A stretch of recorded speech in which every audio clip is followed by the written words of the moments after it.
Right, Mr. Puri, thank you for taking our time to speak to us on ET Now. I'd like to start by asking you about the macro situation, and you've been one of the more optimistic CEOs about the India story, about the way ahead.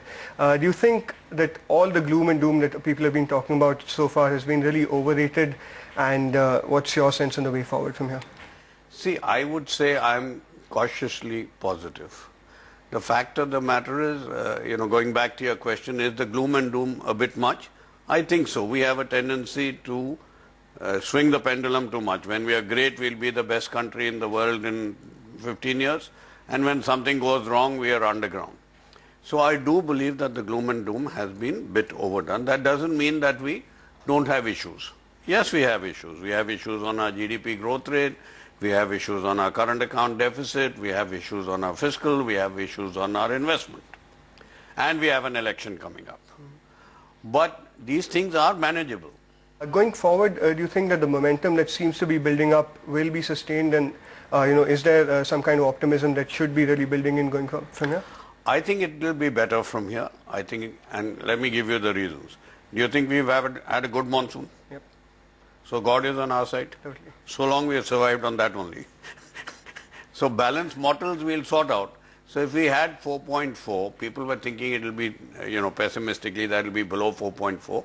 It could be 4.3, it could be 4.4, it could be 4.5. But you have a positive aspect of the fact that you have a very good monsoon, and so agriculture compared to a 1.9 will probably be somewhere in the 5 range, which will add 40 to 50 basis points to your GDP. I do believe that even in the FMC meet, the markets have overcompensated for the amount of tightening and the consequent withdrawal, and the US Treasuries have already reacted in terms of their interest rate. But there's a flip side. If you say that the QE3 will be reduced, then the flip side is that those economies are doing better. If they're doing better and we have a depreciated exchange rate, then our exports will go up. And as you would have seen, last 2 months, the exports have been showing a very good trend. So will the IT services exports go up, which will again help GDP. Add to that the fact that the government has finally started moving on clearing projects that have been stuck. So we're not talking about new investment. The delta of having 4 lakh crore projects cleared, some out of which are halfway through implementation that were stuck on environment, others that were not functioning because of coal supply, etc., will definitely provide the delta. So if your question is, will we probably do marginally better than last year because we've had a bad first quarter, otherwise I would have said we would have done much better. My own feeling, yes. Can we be cautiously optimistic? I think so. The kind of number that we've seen from the PMEAC also, it's been cut down to about 5.3% for the GDP growth. A number of international brokerages are talking about numbers sub 4% as well.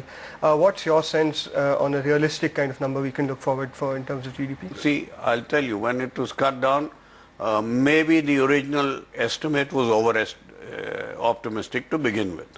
So if you see, a large consensus has been closer to the 4.7 to 5.2 range. I think that holds probably on the higher side now. Previously people were going to the lower side. And these estimates, my friend, everybody seems to think he has the perfect estimate. 2 weeks back, there was no gloom, doom, rupee has gone, we are gone. 2 weeks forward, with some good measures, now rupee, you say, is stable. People are revising their estimates. You had $1 billion come in September. So other than intellectual thought, nothing moves in a linear basis. Things move up and down and it works. So do you really believe that we would actually return to that 7 to 8% growth path eventually, and that it's probably not too many years away from now? I think so. Let me give you the reasoning. We used to have a 36% savings. Then we had this saving in the public sector, which I think hopefully will disappear. But even if it doesn't, if we have a savings rate of about 31%, and if we maintained our old capital output ratio, we should be at around 7%. The reason the capital output ratio has got distorted is we have a lot of projects where investment has gone in where the output has not come. So I'm firmly not in the camp that the Hindu rate is back to 5%. I do believe it may take 12 to 18 months, but I think a reasonable growth rate for India is between 7 and 7.5 within an 18-month period. Right, and you've also been one of the very few CEOs who've been very pro-government, and you've actually believed and said that you believe that the FM will actually stick to his red lines on current account deficit and fiscal deficit. Could you explain to us what makes you so optimistic and what makes you believe so much in it? I never knew I was pro-government. I'm pro-action, and what makes me optimistic is the actions that have been taken between the government and RBI. Let's give them credit. I mean, we can beat them up, but I want to be very clear. I am definitely neither pro nor against anybody. I'm a man on facts. Factually, we moved towards controlling gold. We should have taken probably sterner measures a little earlier, but we have, and those measures have controlled gold. We have at least properly, it's unfortunate that the oil price went up, but we have been raising 50 basis points, and we raised petrol by 2, and we probably will need to raise diesel, but to expect them in an election year to raise all of a sudden, no, they may raise some, but our deficit requires it. So if you require the deficit to be maintained, maybe you'll get a 1 or 2 rupees, and then the 50 basis points will continue. Have they cleared a lot of projects? Yes. Have they acknowledged that they could have done some of these decisions before? Yes. So this has got nothing to do with pro-government. Has the RBI taken some good actions in conjunction with the Ministry of Finance? I think those moves were brilliant in terms of making sure that, one, we told the world that there is the ability to bring in money for our current account deficit, there is the ability to reduce our current account deficit, and you are wrongly pricing the forward, which is why the RBI has given a cheaper forward rate. It's not that it's subsidizing or is distorting the market, it's making a statement that based on sentiment you've taken the rupee too far. And when that's swapped, you will also get liquidity. So I want to be very clear, I'm no pro-government or anything. I'm pro-action and pro-India, and I think all of us should be. And if we all work together, I still think India's future is bright. Right. Also, in terms of the rupee, do you really believe that we are still undervalued as far as the rupee is concerned? And going forward, what kind of levels of the rupee should one be looking at? See, anybody who's going to forecast the rupee is going to get egg on his face. So I'll give you the basis on which I think what it should be. And then if those bases hold true, then the rupee value will hold true. If you look at the rupee, you can take any measure. You can take purchasing power parity, or you can take a risk-weighted index, or you take a simplistic, which is interest differentials. If we take interest differentials over the last 4 years between us and the dollar, the rupee should be somewhere in the 60+ range. But that's that's based on fundamentals. When you start dealing on sentiment, you always overshoot. I think we have substantially overshot. We have stabilized to some extent, depending upon the measures. As people see that the current account deficit will reduce because of reduction in gold inherently, some import substitution, some increase in exports, it should remain in that 60 to 63 range, and over a period of time probably move to 60, but I reserve the right to be wrong.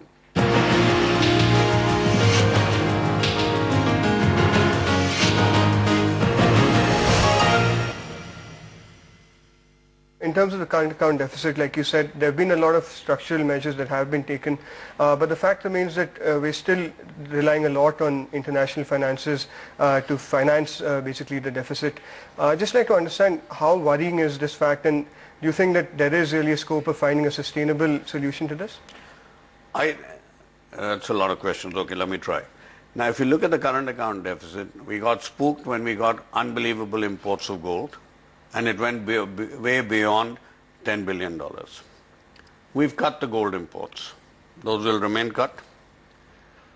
We have seen an increase in exports. We will need, ultimately, the sustainable level is 2.5 of GDP. We're currently at about 4. But the good part is that most of our imports are not imports which are absolutely necessary. Your Galaxy phones and your 50-inch TVs and your boards, whether if you have these or not. So I don't think India's ability to manage in a crisis is an issue, our current account deficit. All that we are saying is we don't have a crisis, so we don't want to take any strong measures like that. Add to this just what the RBI has announced. The estimates are that between FCNR and NRE, you should be able to get 8 to 10 billion. You will also, between the bank lines that have been freed up, be able to get another 7 to 8 billion. There are deals in the pipeline in terms of the bonds of the quasi-sovereign, which is another 12 billion. So I don't think the gap is as large as we're talking about. And if we allowed, say, OCIs to come, OICs to come in, you could get 50 billion tomorrow, because most of the rich Indians keep their money not in their personal names. So I think we will move to get it. What is happening now is an adjustment that yes, we need to bring current account deficit under control. In the interim, we have to reduce imports and bring in funds, and I think that is happening. Right. So also in terms of the US Fed statement, you said that it is going to be very key. What is your expectation from the FOMC statement, and what kind of an impact will that have back here at home? See, the US has said that they've had too much of a stimulus, and because of that, they did avert the crisis. The jury is still out whether the real economy responded or not, or it was only a financial response. Anyway, their GDP growth rate has improved, so some reversal of the stimulus will happen. Our markets have probably already priced in that reversal. Given the fact that the unemployment numbers in the US did not come to the level that would require major change in the quantum of stimulus, we may be pleasantly surprised in terms of there may be a rollback, but not to the extent that is required, and that's in the market, priced in. Right. So a couple of weeks back, you wrote an article in a newspaper in which you were slightly critical of the monetary tightening measures that were taken by the RBI. Just to quote you, you kind of said that they've done more harm than good in terms of their impact. How soon do you expect these measures to be rolled back, and what, if you could kind of quantify the kind of harm that they've done? No, I was not critical, but in hindsight, you can always be wiser. So in hindsight, I was wiser and said that if the purpose of that draconian tightening was to protect the rupee, then what it showed was that monetary policy alone in a high current account deficit country cannot result in protecting the currency, and is probably the wrong way. What it also did was substantially push up the interest rate yields and create some issues in terms of the recovery of growth. So all I said in the article was that in hindsight, if we were to look at this dispassionately, it did not meet the objective that it was intended for, and it had collateral damage, which was not good. So any measure that ends up like this is something that needs to be reviewed, that's all. True. So there's been a change of guard at the RBI, and though Dr. Rajan kind of says that he doesn't have a magic wand to kind of wish away everything that we're seeing at this point of time, his spell seems to have worked a bit on the markets at this point of time. What are your expectations really going forward from the RBI and from the policy statement on the 20th? I think Dr. Rajan has clearly specified simplistically almost his entire roadmap for his tenure. He's talked about widening the investment avenues for pension and insurance companies, which could lead to the development of a debt market. He's talked about reviewing the SLR requirement, which would lead to the government being a little more careful in their borrowing requirements, as well as creating a sovereign bond market. He has talked about looking at the priority sector as to how much good that is doing. He's looked about the effectiveness of financial inclusion. He's talking about transparency. And he's also made a statement that probably, at least implied, I have no insight, I'm just judging from what he said, that if he's going to introduce an inflation index CPI bond, that means he's going to, his inflation targeting is probably going to be a combination of CPI and WPI. And CPI will have to be reduced substantially, because no issuer is going to issue a bond at 14% or 15%. So I think he's laid out everything. In addition, there are always alternatives, and there is no right or wrong in this, and there's nothing to criticize about. I think the measures that he's put in on the forward swap and what comes in will also bring liquidity in the market. I think the issue today is more liquidity than the rate. If he's a very brave man, he could probably tweak the policy towards the easing side of it, but it's a tough one, and I don't want to be commenting on it. So he's got too many balls to play. And as it is, his magic wand has worked. So I think let him be. And like you said, it's really difficult to second guess the regulator, but then do you think that he'd probably ease a lot more in terms of, tilt a lot more in terms of inflation management rather than growth? And, we've seen a lot of discrepancies between what the government wants from the RBI and what the RBI seems to be wanting to do. Do you think that with the regime change, they could be working a lot more together from here on? I think this is probably overdone. The fact of the matter is he's spent 18 months as advisor in the finance ministry, so he knows the lay of the land there. His coming in as RBI means there must be some congruence of thought while the independence is maintained. But we must also understand that we had inflation, even WPI, in double digits plus, which will probably be down to 5.5. The consumer inflation, which is more supply side, hasn't been controlled to that extent. I think to some extent the food inflation will be controlled with the monsoon. You may have some uptick with the oil, and he's very clear that he wants to control inflation. So do you expect a lot more help coming in from New Delhi in terms of complementary policies for the monetary policy as well? I don't know the internal mechanism how it works, but I think both RBI and the Ministry of Finance have specified their priorities. They've said they'll maintain the fiscal deficit. They said it'll come under 70 billion. They said they will rationalize subsidies to see that the subsidy bill doesn't increase, and they will help in easing so that FDI comes in. By the way, FDI this year has been more than last year. Yes, do we need more easing? Absolutely. So I think both have specified their policy. Somewhere there will be coordination, somewhere there will be constructive dissent, which is how it works.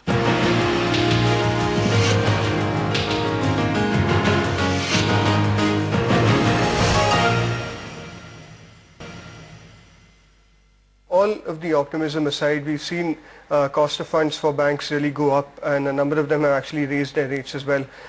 In this backdrop, would it be fair to assume that credit growth for the system would be a little subdued this year? Credit growth of the system would not necessarily be subdued only because of the interest rate. Credit growth would be subdued because the GDP growth rate is slower.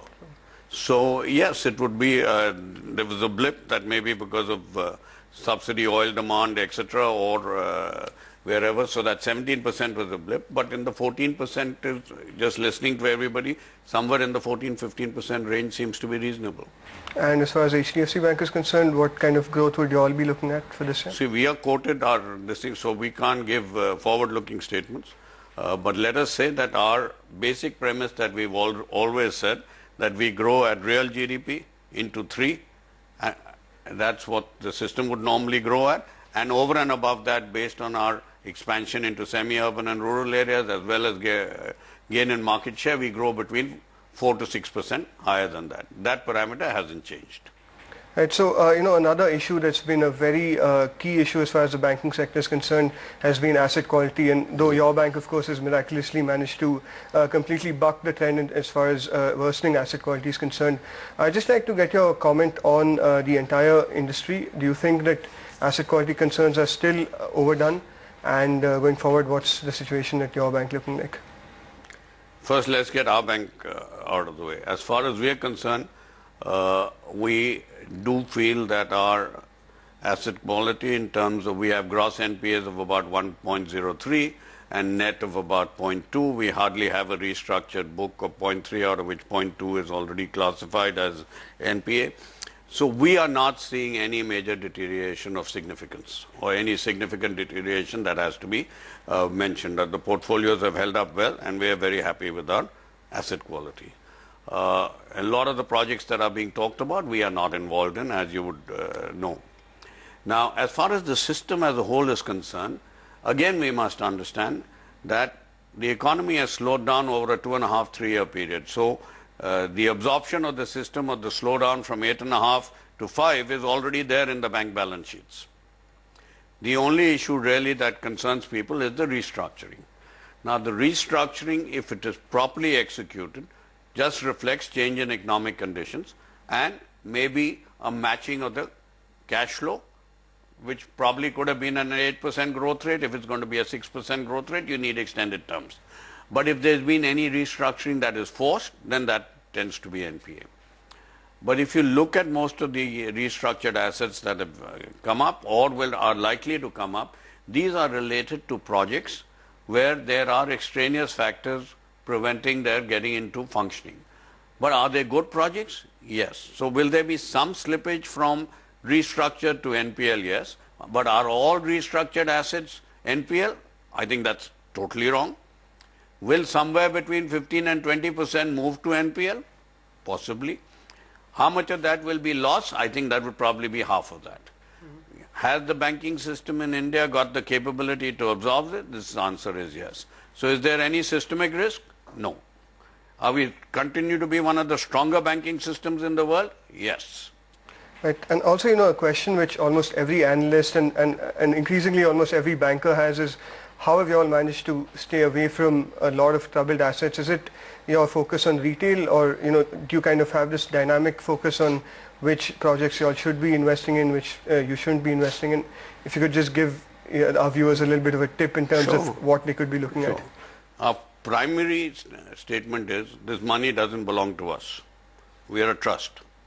So we only give money where we are going to get it back. Okay? So that's the primary overriding objective. Within that, we have a very clear target market definition.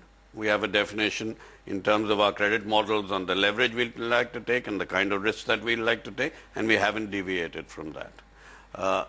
We also very early in the game go and have a talk with the promoter.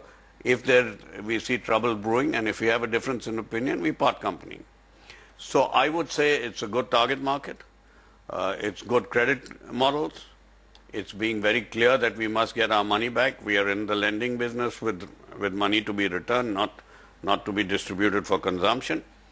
And the fact that we act proactively, I think that's what's held us in good stead. Plus, our management structure is such that credit and marketing don't report, the credit people don't report to the marketing or the business managers, and it only converges at my level, which leads to a lot of constructive attention.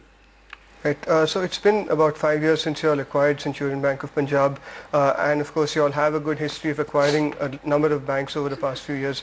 Going forward, when's the next acquisition plan for? Are you looking at anything, and is there anything? At the moment, we're looking for nothing.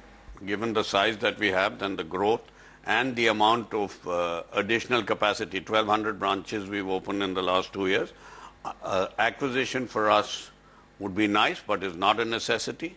When I say nice, means that if there's an acquisition that I cannot refuse, which means good price, good franchise, then we will look at it, but it's not necessarily built into our growth forecast. All right, Mr. Puri, we're completely out of time on this edition of ET Interview, so I'd just like to thank you again for taking our time to speaking to us. Pleasure. Thank you so much.